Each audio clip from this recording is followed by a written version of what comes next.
ಕೊನೆಗೆ ನನ್ನ ವಿಡಿಯೋ ಇಷ್ಟು ಚೆನ್ನಾಗಿ ಬಂದಿರುತ್ತೆ. ಪ್ರತಿನಿತ್ಯ ಇದೇ ಥರ ಪೂಜೆ ಮಾಡ್ತಾ ಹೋಗಿ ಎಲ್ಲ ಕಷ್ಟಗಳು ದೂರ ಆಗುತ್ತೆ. ಮನೇಲಿ ಅಷ್ಟಲಕ್ಷ್ಮಿ ನೆಲೆಸ್ತಾಳೆ. ಮನೆ ದೇವ್ರು ಮಾತ್ರ ಬಿಡಬೇಡಿ, ನೀವು ಬೇಡ್ಕೊಳ್ಳೋ ದೇವ್ರನ್ನೂ ಬಿಡಬೇಡಿ. ಪೂಜೆ ಮಾಡ್ಬೇಕಾದ್ರೆ ಒಂದು ಹೂವನ್ನ ಕೈಯಲ್ಲಿ ತೊಗೊಂಡು ಗಂಧದ ಕಡ್ಡಿ ತೊಗೊಂಡು ಪೂಜೆ ಮಾಡಿ ಭಕ್ತಿಯಿಂದ ದೇವ್ರ ಮುಖ ನೋಡಿ, ದೇವ್ರ ಕಣ್ಣುಗಳನ್ನ ನೋಡಿ ನೀವು ಕೇಳ್ಕೊಳ್ಳಿ, ನನಗೆ ಇಂಥದ್ದು ಬೇಕು ತಾಯಿ, ನನಗೆ ಎಲ್ಲ ಒಳ್ಳೇದಾಗಲಿ ತಾಯಿ, ಈ ಕಷ್ಟಗಳ ಪರಿಹಾರ ಆಗಲಿ ತಾಯಿ ಅಂತ ಬೇಡ್ಕೊಳ್ಳಿ. ನಿಮಗೆ ಅದಾಗಲಿಲ್ಲ ಅಂದರೆ ಹೇಳಿ, ನೀವೇ ಹೇಳ್ತೀರಾ ಇದು ನಿಜ.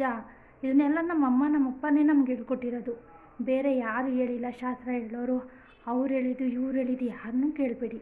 ನಿಮ್ಮ ಮನೆ ಸಂಪ್ರದಾಯ ಏನಿದೆ ಅದನ್ನು ಭಕ್ತಿಯಿಂದ ನಿಷ್ಠೆಯಿಂದ ಮಾಡ್ಕೊಂಡು ಹೋಗಿ. ದೇವರು ತಾನಾಗೆ ಉಳಿತಾನೆ, ತಾನಾಗೆ ಕಷ್ಟ ಪರಿಹಾರ ಆಗುತ್ತೆ. ಆದರೆ ಇನ್ನೊಂದು, ನೀವು ಯಾವುದೇ ಕೆಲಸ ಮಾಡಿ ಅದನ್ನು ಪ್ರೀತಿಯಿಂದ ಮಾಡಿ.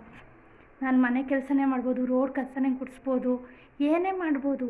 ಇನ್ನೊಂದು ಏನು ಸಿಗುತ್ತೆ ಆ ಕೆಲಸನ ಪ್ರೀತಿಯಿಂದ ಮಾಡಿ ಸಿಗೋ ತನಕ. ಆಮೇಲೆ ನಿಮ್ಗೊಂದಿನ ಅಂತ ದೇವರು ಕೊಡ್ತಾನೆ. ಎಲ್ಲ ಐಶ್ವರ್ಯ ಅಷ್ಟಲಕ್ಷ್ಮಿ ನಿಲ್ಲಿಸ್ತಾರೆ. ಪ್ರತಿ ಮುಕ್ಕೋಟಿ ದೇವಾನುಗಳು ನಿಮ್ಮ ಆಶೀರ್ವಾದ ಸಿಗುತ್ತೆ. ನೀವು ಭಕ್ತಿಯಿಂದ ಬೇಡಿ. ನಿಮ್ಮ ಕುಲದೇವತೆ, ನಿಮ್ಮ ಮನೆ ದೇವರು ಪ್ರತಿ ಸಲ ವರ್ಷಕ್ಕೊಂದ್ಸಲನಾರು ಹೋಗಿ ಬನ್ನಿ, ನಿಮಗೆಲ್ಲ ಒಳ್ಳೆಯದಾಗುತ್ತೆ, ಒಳ್ಳೇದಾಗೇ ಆಗುತ್ತೆ. ನನಗಾಗಿರೋದನ್ನ ನಾನು ನಿಮಗೆ ಶೇರ್ ಮಾಡ್ತಾಯಿದ್ದೀನಿ.